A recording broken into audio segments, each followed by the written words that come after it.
Здравствуйте, с вами Михаил Кириченко. Вы смотрите новости Skyway, в которых мы рассказываем вам о разработках и внедрении прорывных транспортных технологий. Вы видите, какой ажиотаж был для того, чтобы нам зайти для финального интервью с Родом Хуком, нам пришлось даже выставить целую очередь. Итак, мы начали 4 дня назад работу в Берлине, я имею в виду работу информационной службы заостренной технологии, интервьюируя Рода Хука. Мы думаем, что на том же месте с тем же человеком сделать интервью — это будет прекрасное завершение нашей работы. Rod, hello, first of all. Michael, hi. I told our spectators that we began our work here interviewing you 4 days ago in Berlin, here, right at this spot, and it will be maybe even a good tradition to finish it on the same place with the same man, a highly respected man in our project.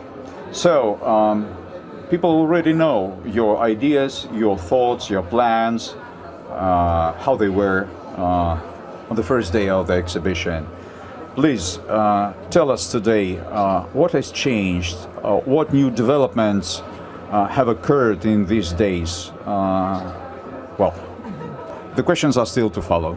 Okay, look, I think the first impression I would have is how huge this event has been, how huge this place is. There are so many people here.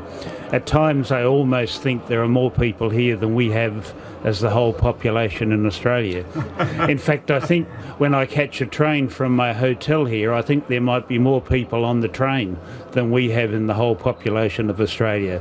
It's big, and it's been a very exciting and well-attended event. There are so many exhibitors here, over 2,700.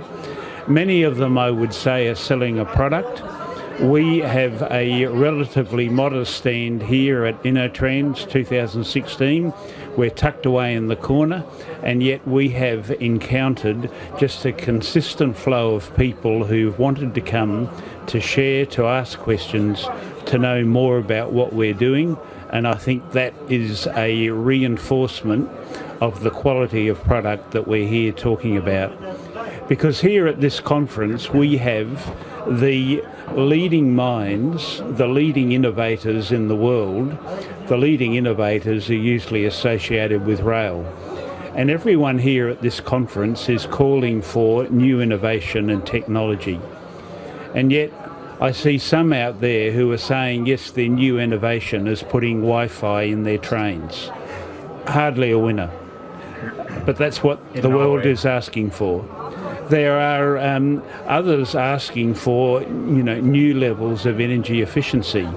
And we have some exhibitors here saying, well, they've come up with a new computer. There are others who are saying, well, where's the low carbon footprint and the environmental benefits? And most exhibitors here are still proposing solutions. Yeah, they're selling products. The products might be more modern trams, but the solutions are still place the rail on the ground, on sleepers, supported by ballast, divide communities or congest roads, and have traffic accidents on the ground because the rolling stock is interacting with cars and people. Or you come up with something that's new and creative, and something that above all those in the minds of many governments and clients, something that is cost effective. I think why we've had so many people here is we are an exhibit here that is unique in that we're not selling a product, we're selling an idea, but we're selling an idea that now has legs because people can see we have the first rolling stock released. We can see an example of a motor that's sitting outside, and we can easily describe and illustrate our way structure and the efficiency of what we're on about. So I'm excited to be a part of it. I'm excited to be in collaboration with our designers and our friends actually out of Belarus, and keen to see that we can continue to work to have countries like Australia embrace the solution that's here. If you go in the sky, it doesn't have to look ugly. It can look good. This solution looks good. If you go in the sky, it doesn't have to be expensive.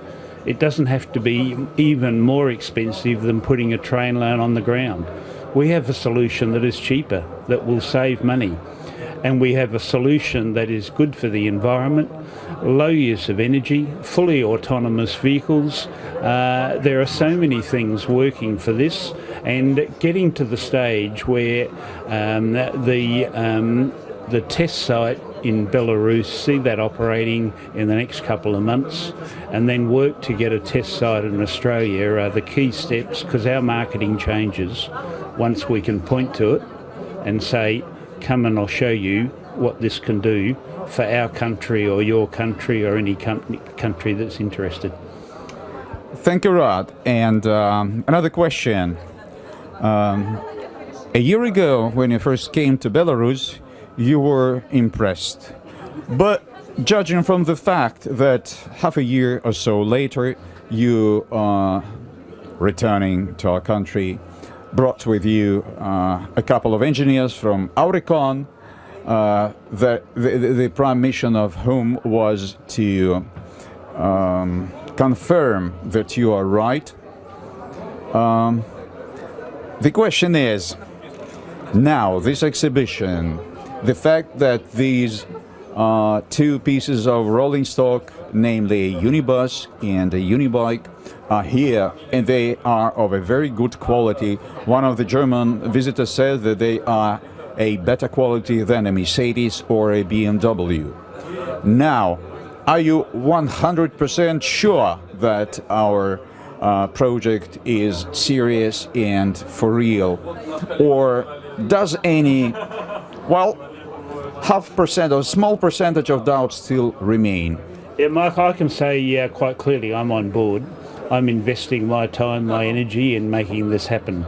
Yes, when I came here, or came to Belarus in September last year, I was a lone engineer, if you like, from Australia, being taken through all the design, and I thought the level of detail and everything seemed to be taken account of. I thought it looked good. Then I go back to Australia and I start talking about it, but of course I'm conscious I'm just one engineer in a big country, not a huge population, but a big country, one engineer advocating something that most people haven't heard of. I thought, one is for additional reinforcement, I needed to find some other engineers to go back with, which I did in June. We took back 2 engineers from Auricon. But part of it is reinforcement. The other is that when we build on the ground in Australia, I will need local content. I will need to have designs verified so that I can get the approval. And bringing a firm like Auricon into the tent has been an important part of it. And I can say the guys we took with us in June this year are as convinced as I am that we're on a winner. So yeah, I'm on board. I'm sure we can make it happen. And the rolling stock, I agree, is brilliant. Great to be here and see it.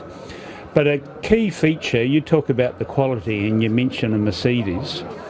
I, as someone who's been involved in transport, I have asked myself the question, why do I have to pay 5 million Australian dollars to buy a decent tram in 2015 or 2016? I've got rolling stock that's carrying people. We're used to buying cars, family cars, good quality vehicles like Mercedes. Why do we pay so much when we call it public transport? It seems there's an industry that's made an industry out of this. And I think a key of this rolling stock is, I know this is a prototype and I know this costs more to build one off for the first time than it will cost to produce it on a regular basis. I can see this being produced on a regular basis for future projects at probably not much more than the cost of a Mercedes vehicle. And that's the way it should be. That's how good the quality is, but it's also how functional and how cost effective we're going to be able to make this work with our way structure, the design and our rolling stock. And I just think this will revolutionise transport around the world. But the key is building it, and it's almost to build it and they will come. They've got to see it. I still face the issue. I talk it up. I sound enthusiastic, but the first question I always get is, where can I go and look at it? Once we can answer that, I think we'll just continue to grow from there. Thank you very much, Rod. I'd like to wind up our exhibition, this fair, and our stay in Berlin with the following words. Divided, we fall, but united, we stand, and we become an impenetrable fortress of innovative ideas and expertise. Thank you for your support. You are very important for us. Okay, lovely. Thank you. Und dann einfach in die Atmosphäre. Und dann einfach in die Atmosphäre.